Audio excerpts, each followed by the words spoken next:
महिलाओं का रास्ता नेताओं के बिस्तर से निकलता है, बिल्कुल सच बात है। आज मैं भी आपको अपना एक एक्सपीरियंस बताऊंगी।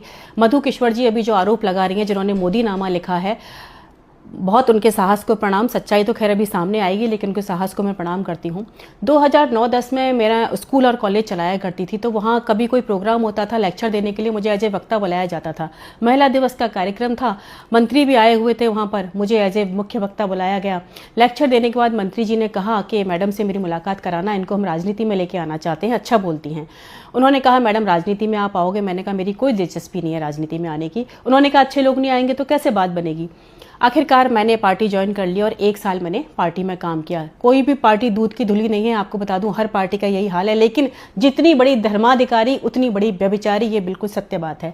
1 साल पार्टी में रहकर मैंने जो देखा पार्टी का हाल, महिलाओं की जो स्थिति देखी और देखा कि महिलाएं किस तरीके के कंप्रोमाइज़ करने को तैयार हैं। मैं नीचे से लेकर ऊपर तक हर नेता के साथ मिली, लेकिन सबका एक ही हाल, गिव एंड टेक। किसी को आपकी काबिलियत नहीं चाहिए। जहां कहीं जाओ वह एक ही बात। 2 महिला पार्षद आपस में बात कर रही हैं कि भाई मुझे टिकट ही नहीं दिया, मैंने तो सब कुछ कर दिया और क्या करती, एक रात भी निकाल ली, फिर भी मुझे टिकट नहीं दिया। हमने कहा इस बल पे राजनीति में आओगी? तो उन्होंने मुझे कहा तो क्या तुम सोचती हो काबिलियत के दम पे या महिलाओं को भेजा जाता है? नहीं भाई, महिलाओं की काबिलियत किसी को नहीं चाहिए होती है, वो तो उसके लिए तो पुरुष ही बहुत हैं।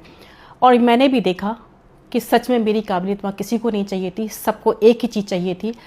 मेरा कॉलेज तक का देखिए काम था, गवर्नर थे कल्याण सिंह, और मैं उनसे मिली तो उन्होंने मुझे सीधा गिव एंड टेक वाला मामला बता दिया कि ये दो और अपना काम लो। मैंने कहा ये तो नहीं करूँगी। उसके बाद उन्होंने मेरे कॉलेज में 10 कमियाँ निकाल दी। मुझे पता था अब ये नहीं चलने देंगे।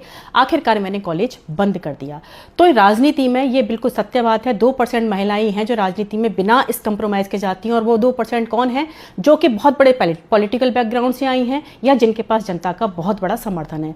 अदरवाइज मैंने देख लिया हर महिला जो है कोई ना कोई कंप्रोमाइज़ करके वहाँ तक पहुँची हुई है। ऐसे कंप्रोमाइज़ आप क्यों करते हो? मैं तो आपसे 4 चीज़ें कहूँगी। तू रजिया बन, तू दुर्गा बन, तू कभी न बिन कपड़ों वाली बन। तेरे बदन पे जो मरते लोग, तू उस बदन की रखवाली बन। तू हर घर की इज्जत, तू हर घर की आन है, तू नहीं अय्याश मर्दों की शान है। तू पैसे पर मत नाच, तू पैसा बरसाने वाली देवी बन। नाचना बुरी बात नहीं है, वो भी एक कला है, पर तू इन जल्लादों को नचाने वाली बन।